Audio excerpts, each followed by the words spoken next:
Hello friends, welcome to TIT ওয়ালা ত্রিপুরা। আজকে আমরা দেখব সার্কুলার মোশনের পার্ট 2 বলতে পারো। ঠিক আছে, তো আজকে আমরা দেখব সেন্ট্রিপিটাল ফোর্স, সেন্ট্রিফিউগাল ফোর্স আর একটা অ্যাপ্লিকেশন যেটা হলো আমার ব্যাংকিং অফ রুটস। আর তোমরা যদি গত লেকচারটা না দেখে থাকো তো অবশ্যই দেখে নিও সার্কুলার মোশনে। ওইটা খুবই ইম্পর্টেন্ট জিনিস, ওইটার মধ্যে আমরা সার্কুলার মোশনের সব বেসিক্সগুলি বলেছিলাম, অবশ্যই দেখে নিও। তো এখন আমরা দেখব যে সেন্ট্রিপিটাল, সেন্ট্রিফিউগাল ফোর্স এসব। আচ্ছা, সার্কুলার মোশন আমরা কি বলেছিলাম? যখন কোনো একটা অবজেক্ট একটা সার্কুলার পাথে মুভ করবে তখন এটাকে আমরা বলবো সার্কুলার মোশন। আচ্ছা, তোমরা তো অনেক সময় দেখেছো যে পাহাড়ি এলাকার মধ্যে যে রাস্তাগুলি থাকে, ঠিক আছে, ধরো এটা রাস্তা, ঠিক আছে, রাস্তাগুলি দেখবে কার্ভ থাকে, ঠিক আছে, পাহাড়ি এলাকার বা অনেক জায়গাতেই দেখতে পারো যে রাস্তা অনেক অনেক বেশিরভাগ জায়গাতে কার্ভ থাকে, ঠিক আছে। তো ওই জায়গাতে যখন একটা গাড়ি, ঠিক আছে, এটা ধরো একটা গাড়ি, ডিং ডিং ডিং ডিং, ঠিক আছে, এটা একটা গাড়ি, তো এটা এইদিকে আসছে V velocity, V metre per second. তো এই গাড়িটার velocity V metre per second যদি অনেক বেশি ভেলোসিটিতে আসে তো এটা যে কার্ভ জায়গাটা কিন্তু ওইটা আটকাতে পারবে না, এটা বাইরে মানে এই রাস্তা থেকে বের হয়ে যাবে। তো এই রাস্তা থেকে বের হয়ে যাবে মানে এইদিকে একটা ফোর্স ফিল করবে এটা, আর আরেকটা ফোর্স এটা এই দিক থেকে ফিল করবে, দেখবে যে এটা ভিতরে চলে যাচ্ছে, না হয় দেখবে যে এটা বাইরের দিকে ছুটে যাচ্ছে। যখন বেশি স্পিডে থাকবে দেখবে যে এটা বাইরের দিকে ছুটে যাচ্ছে। এই বাইরের দিকে যে ছুটে যাচ্ছে এটা এটার নাম হলো সেন্ট্রিফিউগাল ফোর্স। এটাকে আমরা বলি সেন্ট্রিফিউগাল ফোর্স, ঠিক আছে। আর যে ভিতরের দিকে ছুটে যায় মানে এটা একটা, যদি কমপ্লিট করি আমি এটাকে, একটা সার্কেল হবে, ঠিক আছে। তো এই সার্কেলের সেন্টারের দিকে ছুটে যাচ্ছে, এই ফোর্সটাকে বলি আমরা সেন্ট্রিপিটাল ফোর্স। আর একটা মজার কথা কি জানো, দোনোটা ফোর্স ধরো এটা সেন্ট্রিপিটাল এফ সি দিয়ে ডিনোট করলাম আর সেন্ট্রিফিউগাল এফ ইউ দিয়ে ডিনোট করলাম, ঠিক আছে। এটা একটা ফলস ফোর্স বলতে পারো বা নকলি, যেটা আমরা ডুপ্লিকেট বলি, ডুপ্লিকেট ফোর্স আর কি, ঠিক আছে। তো এই দোনোটা ফোর্সের আছে না ভ্যালু হলো এম ভি স্কোয়ার আপন আর। কিন্তু একটা মজার কথা এটাই যে এই দুটোটার ফোর্স হলো এম ভি স্কোয়ার আপন আর।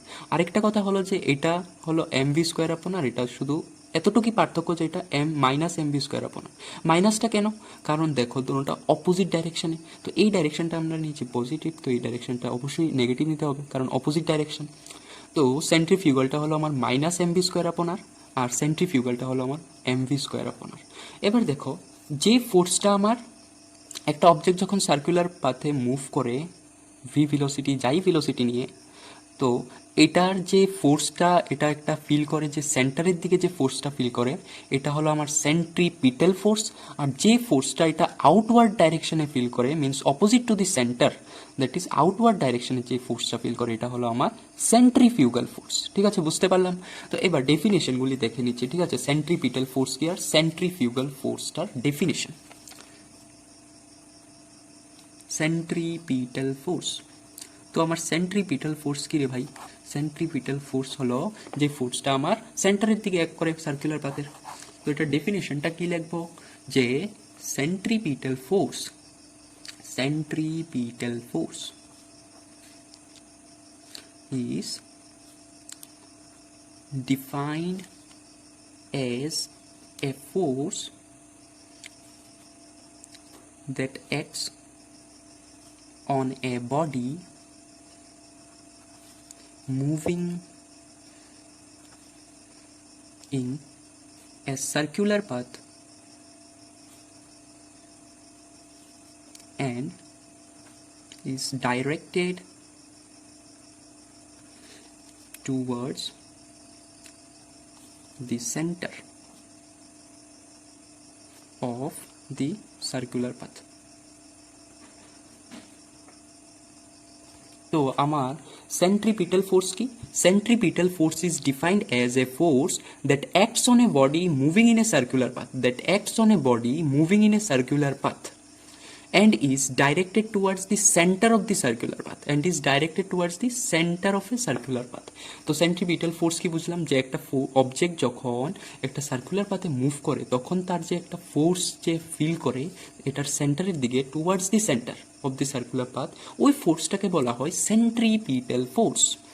এবার সেন্ট্রিফিউগাল ফোর্সটা কি আমার, centrifugal force,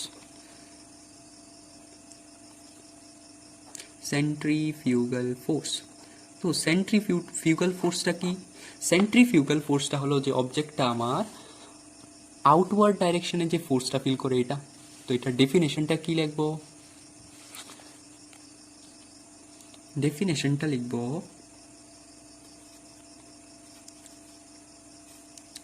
centrifugal force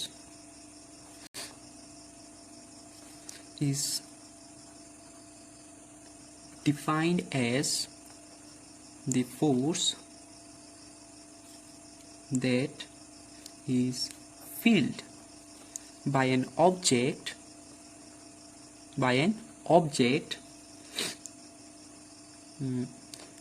moving in a curved path that acts, কোন দিকে অ্যাক্ট করবে, away from the center, away মানে কি outwards from the center of the car centre, centre of the circular path, যে পাথে অবজেক্টটা ঘুরছে, সার্কুলার পাথ। তো আমার centrifugal ফোর্সটা কি হলো, centrifugal force is defined as the force that is felt by an object, একটা অবজেক্ট যে ফোর্সটা ফিল করে while moving in a curved path, যে কার্ভড পাথে ঘোরার সময় অবজেক্ট একটা ফোর্স ফিল করে কোন দিকে, that acts away that is outward from the centre of the circle, সার্কেলের সেন্টারের আউটওয়ার্ড ডাইরেকশনে যে ফোর্সটা ফিল করে একটা অবজেক্ট যখন সার্কুলার পাথে ঘুরে, এবং একটা ফোর্স ফিল করে যে ফোর্সটা আউটওয়ার্ড ডাইরেকশনে, সেন্টারের আউটওয়ার্ডস ডাইরেকশনে, এই ফোর্সটাকে বলা হয় সেন্ট্রিফিউগাল ফোর্স। ঠিক আছে, এটা হলো আমার সেন্ট্রিফিউগাল ফোর্স, বুঝতে পারলাম। এবার দেখো, এবার ধরো অবজেক্টটা খুব স্পিডে আসছে, অবজেক্টটা এই দিক থেকে খুব স্পিডে আসছে, তো এটা সুবিধা না পেয়ে অনেক স্পিডে আসছে, তো এটার যে চাকার ফ্রিকশন টিকশন মিলে, ফ্রিকশন আর কতটুকু দিতে আটকাতে পারবে গাড়িটাকে, তো এটা কি করবে, এই রোড থেকে বের হয়ে যাবে, রোড থেকে বের হয়ে যাবে, কারণ অনেক স্পিড, ড্রাইভার কন্ট্রোল করতে পারবে না, সার্কুলার মোশনে থাকতে পারবে না, তো রোড থেকে এটা বের হয়ে যাবে, তার ফলে কি হবে, অ্যাক্সিডেন্ট হয়ে যাবে। তো এই অ্যাক্সিডেন্টগুলিকে থামানোর জন্য আমাদের ইঞ্জিনিয়ার তারা প্ল্যান লাগালো, কি প্ল্যান বানালো, যে রাস্তাগুলি আছে এগুলিকে যদি একটু উঁচা করে দিই, সাইড দিয়ে যদি একটু উঁচা করে দিই, তাহলে গাড়িগুলো যখন যতই স্পিডে থাকুক তাহলে কি হবে, এটার সেন্ট্রিফিউগাল ফোর্সটা, বাইরের দিকের যে ফোর্সটা এটা কমে যাবে, যার কারণে গাড়িটা রাস্তাতে থাকতে পারবে। মানে কি বললো ইঞ্জিনিয়ার ভাইয়েরা, এখন বেকার ইঞ্জিনিয়ার ভাইয়েরা কি বললো, বেকার ইঞ্জিনিয়ার ভাইয়েরা বের করলো যে এটা তো আমার রাস্তাটা, গাড়িটা এখানে চলছে, তো এটা আমার স্ট্রিট এই যে এরকম রাস্তাটা, কার্ভ রাস্তাটা, তো এটা হলো আমার রাস্তার লেভেলটা ধরে নাও। তো এই রাস্তাটাকে কি করবে ওরা, রাস্তাটা তো এটাকে একটু মিডল দিয়ে এরকমভাবে অ্যাঙ্গেল করে তুলে দেবে, এরকম এরকম করে দেবে, মানে কি এটাকে এরকম বানিয়ে দেবে, তো গাড়িটা এভাবে থাকবে গাড়িগুলি, এটা ধরো গাড়ি, ঠিক আছে, তো গাড়িগুলি আমার এইভাবে থাকবে, মানে কি যখন যতই স্পিডে আসুক না গেলে সেন্ট্রিফিউগাল ফোর্সটা, যে বাইরের দিকে যাওয়ার যে ফোর্সটা, এটা কমে যাবে, মানে এই অ্যাঙ্গেলটাকে তারা বাড়িয়ে দেবে একটু, তাহলে তার ফলে কি হবে, যে সেন্ট্রিফিউগাল ফোর্সটা, বাইরের দিকে যাওয়ার যে ফোর্সটা, এটা কমে যাবে, যার কারণে গাড়িটা রোডেই থাকবে। তো এটাকে বলা হয় আমাদের ব্যাংকিং অফ রোডস, এটাকে কি বলা হয়, ব্যাংকিং অফ রোডস। তাহলে এই ব্যাংকিং অফ রোডস এর ডেফিনেশনটা কি লিখতে পারবো, ব্যাংকিং অফ রোড কি, ব্যাংকিং অফ রোডস এটা আমার কি, তো এটা হলো আমাদের ব্যাংকিং অফ রোড হলো এই প্রসেসটা, যে প্রসেসটাতে কি হয়, যে আউটার এজগুলি থাকে এগুলিকে কি করে, এগুলিকে রাইজ করে দেয়, মানে উপরে উঠিয়ে দেয়, আউটার এজগুলিকে ইনার এজগুলি থেকে রাইজ করে দেয়, আর কিছু একটা মানে কার্ভ রোডকে যখন আউটার এজগুলিকে রাইজ করে দেওয়া হয়, ঠিক আছে, অ্যাবাভ দ্য ইনার এজ থেকে উপরে, কিন্তু ইনার এজ থেকে উপরে একটা অ্যাঙ্গেল তৈরি হচ্ছে, ঠিক আছে। তো একটা অ্যাঙ্গেল তৈরি করে তারা কি করে, আউটার এজটাকে তারা ইনার এজ থেকে একটু অ্যাঙ্গেলে উপরে উঠিয়ে দেয়, রাইজ করে দেয়। এই প্রসেসটাকে বলা হয় আমার ব্যাংকিং অফ রোড, ঠিক আছে। তাহলে ব্যাংকিং অফ রোড কি আমার? Process of rising the outer edge of the carved road above the inner edge is known as banking of road, এটাকে বলা হয় আমার ব্যাংকিং অফ রোড, ঠিক আছে। এটাকে আমরা বলা হয় ব্যাংকিং অফ রোড। আচ্ছা, যদি আমরা রোডটাকে ব্যাংকড না করতাম তাহলে কি হলো?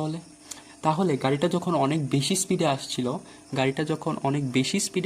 আসবে তখন কি হবে, গাড়িটা রাস্তা থেকে সরে যাবে, মানে রাস্তা থেকে নেমে অ্যাক্সিডেন্ট হয়ে যাবে। গাড়িটার অনেক স্পিডে আসলে কার ঘুরতে পারবে না, এটা সোজা চলে যাবে, সোজা ছুটে গিয়ে অ্যাক্সিডেন্ট হয়ে যাবে। তো আচ্ছা, আমাদের কতটুকু ম্যাক্সিমাম ভেলোসিটি থাকলে, মানে কতটুকু ম্যাক্সিমাম ভেলোসিটি দিয়ে গাড়িটা চালাতে পারবে যাতে অ্যাক্সিডেন্ট না হয়? এটা খুবই ভালো কোশ্চেন না? যে একটা গাড়ি আসছে, এই গাড়িটা আসছে মনে করো, ঠিক আছে। তো এটা একটা ভেলোসিটি নিয়ে আসছে, অনেক জোরে চালিয়ে আসছে। তো এটার ম্যাক্সিমাম ভেলোসিটিটা কত হতে পারবে যাতে এটা স্লিপ না করে রোড থেকে? তো দেখো, এটার ফ্রিকশন থাকবে এইদিকে, এটার যাওয়ার ইচ্ছা থাকবে এদিকে। অনেক স্পিড হলে এটা রাস্তাটা কার হলে আস্তে আস্তে আস্তে আস্তে করে রাস্তার বাইরে চলে যাবে। আর এটার ফ্রিকশন থাকবে এইদিকে, টায়ার আর রোডের মধ্যে ফ্রিকশন থাকবে। তো এই ফ্রিকশনটা থাকবে এইদিকে। তো আমার ফ্রিকশনটা, এই যে ফ্রিকশনটা আমার এটা থেকে বড় বা এটার ইকুয়াল হতে লাগবে এদিকের ফোর্সটা। আর এদিকের ফোর্সটা কি আমার? Centrifugal force. এটাই তো আমার সেন্ট্রিফিউগাল ফোর্স, যেটা আউটওয়ার্ড ডাইরেকশনে নিয়ে যায় অবজেক্টকে সার্কুলার মোশন থেকে। তো এই সেন্ট্রিফিউগাল ফোর্স আমরা বলেছিলাম যে এফ ইউ ইকুয়াল টু কি আমার minus M V square upon আর। তো এখানে আমার এইটার এম ভি স্কোয়ার আপন আর এর থেকে বড় বা ইকুয়াল হতে লাগবে আমার কি? ফ্রিকশন। আর আমাদের ফ্রিকশন কি লাগে? লিমিটিং ফ্রিকশন, কিন্তু এটা লিমিটিং ফ্রিকশন, ঠিক আছে। তো লিমিটিং ফ্রিকশন, দেখো আমরা জানি যে লিমিটিং ফ্রিকশন ইকুয়াল টু আমরা জানি মিউ ইন্টু এন, জানি তো আমরা সবাই।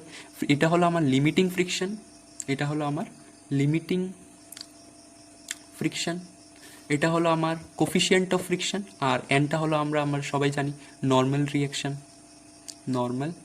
রিয়াকশন, ঠিক আছে। এইগুলি আমরা সবাই জানি, F equal to mu into N. তো মিউটা হলো কোফিশিয়েন্ট অফ ফ্রিকশন, মানে কি আমরা জানি যে এফ, যেটা limiting friction, is directly proportional to N normal reaction. এই প্রপোর্শনালিটিটাকে উঠানোর জন্য এফ ইকুয়াল টু আমরা লিখি মিউ ইন্টু এন, মানে মিউ হলো আমার একটা কনস্ট্যান্ট, ঠিক আছে। এটা এবার দেখো, এফ লিমিটিংটা আমার এটা থেকে বড় হতে লাগবে। তো এফ লিমিটিংটা ম্যাক্সিমাম কতটুকু হতে পারবে? মিউ ইন্টু এন, বুঝতে পারলাম। আর এনটা কি হবে আমার? যদি এটা গাড়িটা হয়, ধরো এখানে, ঠিক আছে, ধরো এখানে দেখাচ্ছি, যদি এটা আমার গাড়িটা হয়,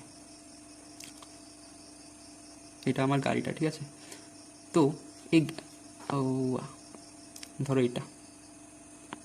এটা আমার গাড়িটা। তো নর্মাল রিয়াকশন কি আমরা জানি যে সারফেসটা একটা অবজেক্টে নর্মাল রিয়াকশন থেকে পারপেন্ডিকুলার যে ফোর্সটা সারফেস থেকে। তাহলে এই অবজেক্টটা, গাড়িটা একটা নিচে একটা ফোর্স আছে, মানে এটার ওয়েটটা এমজি। তাহলে আমরা বলতে পারি যে এন ইকুয়াল টু এমজি, ঠিক আছে, এন ইকুয়াল টু এমজি। তো এন ইকুয়াল টু এমজি, আর আমরা জানি F equal to mu into N. তাহলে আমরা কি লিখতে পারি? F equal to mu MG, এখান থেকে এন ইকুয়াল টু এমজি। তো এটা এখানে বসিয়ে দেবো, F limiting equal to mu MG should be greater than or equal to M V square upon R. তাহলে এম এম ক্যান্সেল হয়ে যাবে, থাকবে কি আমার? এদিকে থাকবে ভি স্কোয়ার, আরটাকে এদিকে নিয়ে যাবো, মিউ জি আপন আর। বুঝতে পারলাম? দিস ইজ, তো V square should be smaller than or equal to mu G upon R, এটাও ক্লিয়ার। তারপরে ভি ইকুয়াল টু কি বলছি, smaller than or equal to under root হয়ে যাবে স্কোয়ারটা, মিউ জি আপন আর। তো আমার ভি ম্যাক্সিমাম কতটুকু হতে পারবে, ম্যাক্সিমাম ভেলোসিটি, এটা হলো আমার expression for maximum velocity in a curved road, ঠিক আছে। এটা আমার ম্যাক্সিমাম ভেলোসিটি আমি এত দিতে পারবো, ম্যাক্সিমাম ভেলোসিটি আমি কত দিতে পারবো, √μg/r, ঠিক আছে। এতটুক ম্যাক্সিমাম ভেলোসিটি দিলে আমার গাড়িটা রাস্তা থেকে নেমে আসবে না। এখানে মিউটা হলো কোফিশিয়েন্ট অফ ফ্রিকশন, তারপরে জিটা হলো এক্সিলারেশন ডিউ টু গ্র্যাভিটি, আমরা জানি জি ইকুয়াল টু 9.8 মিটার/সেকেন্ড স্কোয়ার। তারপরে আটটা হলো আমার সার্কুলার, এই যে সার্কুলার রোডটা এটা রেডিয়াসটা, ঠিক আছে। আটটা হলো আমার রেডিয়াস, জিটা হলো আমার এক্সিলারেশন ডিউ টু গ্র্যাভিটি, ঠিক আছে। মিউটা হলো আমার কি, মিউটা এখানে লিখছি, মিউটা হলো আমার কোফিশিয়েন্ট অফ ফ্রিকশন, মিউটা হলো আমার কোফিশিয়েন্ট অফ ফ্রিকশন, আর এটা হলো আমার ম্যাক্সিমাম ভেলোসিটি আমি একটা কার্ভড রোডে কতটুক দিতে পারবো, এটা হলো ম্যাক্সিমাম ভেলোসিটির এক্সপ্রেশন। কিভাবে এলো দেখলাম আমরা, ঠিক আছে। তাহলে এটা হলো আমার ম্যাক্সিমাম ভেলোসিটির এক্সপ্রেশন, মানে আমি এতটুক ম্যাক্সিমাম ভেলোসিটি দিতে পারবো যতটুক দিলে আমি রোডের থেকে বাইরে যাব না, বুঝতে পারলাম। তাহলে এবার আমরা ব্যাংকিং অফ রোডের কথা বলছিলাম। তো ব্যাংকিং অফ রোড ছিল আমার যে একটা রোডের ইনার এজ থেকে আউটার এজটাকে একটু উপরে রাইজ করে দেওয়া, মানে উপরে উঠিয়ে দেওয়া, এটাকে বলা হয় ব্যাংকিং অফ রোড, এই প্রসেসটাকে। আর অ্যাঙ্গেল ধরো একটা অ্যাঙ্গেল থিটাতে উঠিয়ে দিলাম, এটা ধরো আমার গাড়িটা, ঠিক আছে, গাড়ি বলো বাস বলো যাই বলো যা কিছু। তো এটার দেখো এইদিকে একটা সেন্ট্রিফিউগাল ফোর্স, ঠিক আছে, আর এদিকে হলো আমার কি centripetal force FC, that is mv²/r। আর এদিকে হলো আমার কি FU, that is centrifugal force, এটা হলো আমার -mv²/r, ঠিক আছে।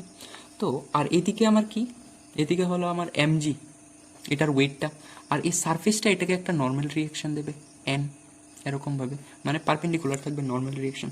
তো এটার যদি আমরা FBD, that is free body diagram বানাই, FBD ফ্রি বডি ডায়াগ্রাম, মানে আমরা মাসটাকে একটা পয়েন্ট মাস অ্যাজিউম করে নেব। এদিকে হলো আমার কি, এদিকে হলো আমার সেন্ট্রিফিউগাল ফোর্স FU, এদিকে হলো আমার সেন্ট্রিপিটাল ফোর্স FC, আর এদিকে হলো আমার mg, এটার ওয়েটটা, আর এইদিকে হলো আমার নর্মাল রিয়েকশনটা, বুঝতে পারলাম n। এবার আমরা কি করব, দেখো এখানে হলো আমার অ্যাঙ্গেল থিটা, তাহলে এটা হলো আমার 90 ডিগ্রি, আর এই অ্যাঙ্গেলটা, মানে এটা তো পুরাটাই অ্যাঙ্গেল থিটা, ঠিক আছে। এই অ্যাঙ্গেল থিটা যে আমরা এটা নিয়েছি, এই অ্যাঙ্গেল থিটা, আর এটা পুরোটা কি আমার দেখতে পাচ্ছি যে এইখান থেকে যদি আমরা একটা ইমাজিনারি লাইন ড্র করি, তো এই অ্যাঙ্গেলটা আমার হয়ে যাবে 90 ডিগ্রি মাইনাস থিটা, বুঝতে পারলাম। তাহলে এবার দেখো তো আমার এই অ্যাঙ্গেলটা কি হবে, আমরা দেখতে পাচ্ছি যে এটা 90 - θ, আর দেখতে পাচ্ছি যে এটা হলো আমার পারপেন্ডিকুলার এই লাইনটার মধ্যে। তাহলে মানে এটা আর কি, যে এই অ্যাঙ্গেলটা হলো আমার 90 - θ, ঠিক আছে। তো এদিকে একটা লাইন ড্র করলাম, তো এবার আমি দেখতে পাচ্ছি যে এই অ্যাঙ্গেলটা আমার কত হবে। তো এই অ্যাঙ্গেলটা দেখতে পাচ্ছি যে এদিকে যদি আমি একটা লাইন ড্র করি, এই অ্যাঙ্গেলটা আমার 90 - θ, আর এটা হলো আমার টোটাল 90 ডিগ্রি। তো এটা থেকে 90 থেকে যদি আমি পুরোটা থেকে যদি এটা মাইনাস করে দিই, তাহলে আমি অ্যাঙ্গেলটা পেয়ে যাব। তাহলে 90 - 90 - θ, মানে 90 ডিগ্রি পুরোটা থেকে আমি এই অ্যাঙ্গেলটা মাইনাস করে দিলে এই অ্যাঙ্গেলটা পেয়ে যাব। তাহলে ইকুয়াল টু 90 কেটে যাবে, থাকবে মাইনাসে মাইনাসে প্লাস থিটা। তো এই অ্যাঙ্গেলটা হবে আমার কত, থিটা। এবার যদি আমি এন এর দুইটা কম্পোনেন্ট বানাই, এন এর দুইটা পারপেন্ডিকুলার কম্পোনেন্ট, একটা হবে এইদিকে আরেকটা হবে এইদিকে। তো এটা দেখো অ্যাঙ্গেল হচ্ছে থিটা, এই অ্যাঙ্গেলটা ভার্টিক্যালি অপোজিট অ্যাঙ্গেল, এটা হয়ে যাবে থিটা। তাহলে এবার দেখো তো এই কম্পোনেন্টটা এন এর কি হবে, এন কস থিটা। আমরা রিজলিউশন অফ ফোর্সে দেখেছিলাম যে একটা ফোর্সকে দুইটা কম্পোনেন্টে ভাঙা যায়, এটার যেদিকে অ্যাঙ্গেলটা থাকে ওইটাকে আমরা ধরি এন কস থিটা, আর যেদিকে অ্যাঙ্গেলটা থাকে না ওইটাকে আমরা ধরি, এদিকে প্লাস হয়ে যাবে, তাহলে এন সাইন থিটা, বুঝতে পারলাম। আর এমজি থেকে গেল। এবার এই বডিটা থেকে দেখো তো আমরা কি করতে পারি, এই এনটাকে আমরা কম্পোনেন্ট নিয়ে নিয়েছি, তাহলে এটাকে আমরা মুছে দিতে পারি, মানে এটা নেই এখানে এই ফোর্সটা, এটার দুইটা কম্পোনেন্ট নিয়ে নিয়েছি, S cos theta N cos theta আর এন সাইন থিটা। এবার দেখো কি হয়, এবার আমরা কি করতে পারি, এবার এই বডিটা ইকুইলিব্রিয়ামে যদি থাকে N cos theta equal two আমরা লিখতে পারি এমজি, এই দুইটা ইকুয়াল। তারপরে আর কি লিখতে পারি, এফসি আমরা centripetal force plus N sine theta equal two আমরা কি লিখতে পারি এফ ইউ সেন্ট্রিফিউগাল ফোর্স। তো এটার জন্যে এইটার জন্য, শুধু এইটার জন্য আমরা রোডটাকে একটু ব্যাঙ্ক করে দিই। তো এটার কি হয়, নর্মাল ফোর্সের একটা কম্পোনেন্টও আমার সেন্ট্রিপিটাল ফোর্সেরকে সাহায্য করে, যাতে গাড়িটা আমার যাই হোক, গাড়ি হোক, বাইসাইকেল হোক, এই কার্ভ রোডে যাতে এই সেন্ট্রিফিউগালের দিকে না ছুটে যায়, সেন্ট্রিফিউগাল ফোর্স যাতে না বেশি হয়। তার কারণে কি হচ্ছে দেখো, এখানে দুইজন এসে পড়লো আর এখানে একজন, বেচারা একজন আর কি করবে, তো আর গাড়িটা স্লাইড হয়ে বাইরে যেতে পারে না, গাড়িটা রোডের মধ্যেই থাকে। তার কারণেই আমরা রোডটাকে একটু সাইডের দিকে উঁচা করে দিই, যেটাকে বলা হয় আমার ব্যাঙ্কিং অফ রোড, যেটাকে বলা হয় আমার ব্যাঙ্কিং অফ রোড। ঠিক আছে। আর যদি রোডটা ব্যাঙ্ক না করে প্লেন হতো, এটা আর কি, রোডটা তো প্লেন, তো গাড়িটা থাকলে অনেক স্পিডে আসছে, গাড়িটা ছুটে বাইরের দিকে চলে যাবে, স্পিডে আসছে, কন্ট্রোল করতে পারবে না। কারণ কেন, বাইরের দিকে একটা ফোর্স আছে আমরা জানি, এটা হলো আমার সেন্ট্রিফিউগাল ফোর্স, আর ভিতরের দিকে centripetal force, centripetal force FC. আর এবার দেখো তো নর্মাল রিয়াকশনটা, যখন প্লেন, কোনো ব্যাঙ্ক করা নেই রোডটা, তখন প্লেন, আর এটা হলো আমার গাড়িটা, ঠিক আছে, এটা হলো আমার গাড়িটা। তো এটার মাসটা যাবে নিচের দিকে এমজি, মানে ওয়েটটা, আর উপরের দিকে নর্মাল। তো এটার কোনো কম্পোনেন্ট নিতে পারবো না আমরা, যার কারণে কি হবে, শুধু এখানে আমরা লিখবো যে F C equal to F U. এবার যদি এফ ইউটা বেড়ে যায়, তাহলে গাড়িটা স্লিপ হয়ে যাবে, বাইরে ছুটে যাবে। যার কারণে কি হয়, গাড়ি যত স্পিডে আসুক, একটা স্পিডে আসলে তো এটাকে ব্যাঙ্ক করে দেওয়া হয়েছে রোডটাকে, তাহলে কি হবে, গাড়িটা স্পিডে আসলো, এটা বাইরের দিকে ছুটে যাবে না, কারণ এখানে এবার নর্মাল ফোর্সের একটা কম্পোনেন্টও এসে পড়েছে। আর প্লেন রাস্তাতে দেখো শুধু F C equal to F U, কিন্তু এখানে F C plus N sine theta equal to F U, যার কারণে গাড়িটার ভিতরের দিকে থাকার সম্ভাবনা বেশিরভাগ ম্যাক্সিমাম থাকে আর কি। ঠিক আছে, এটা হলো আমার ব্যাঙ্কিং অফ রোড। ঠিক আছে, বুঝতে পারলাম ব্যাঙ্কিং অফ রোড কি। তারপরে আমরা দেখব ট্রান্সলেশনাল মোশন, রোটেশনাল মোশন। তো আজকের ভিডিওটাতে এতটুকুই। আমরা দেখলাম যে সার্কুলার মোশনের সেন্ট্রিপিটাল ফোর্স কি, সেন্ট্রিফিউগাল ফোর্স কি, তারপরে দেখলাম যে ব্যাঙ্কিং অফ রোড। এটা খুবই ইম্পর্টেন্ট টপিক একটা, ঠিক আছে। তো এইটার থেকে এই এক্সপ্রেশনটা বার করার জন্য অনেক সময় বলে, এটা 5 মার্কসের কমসে কম আসলে 5 মার্কসের থাকে এই কোশ্চেনটা। ঠিক আছে, তাহলে আজকের জন্য thank you very much for watching. Good night, good by.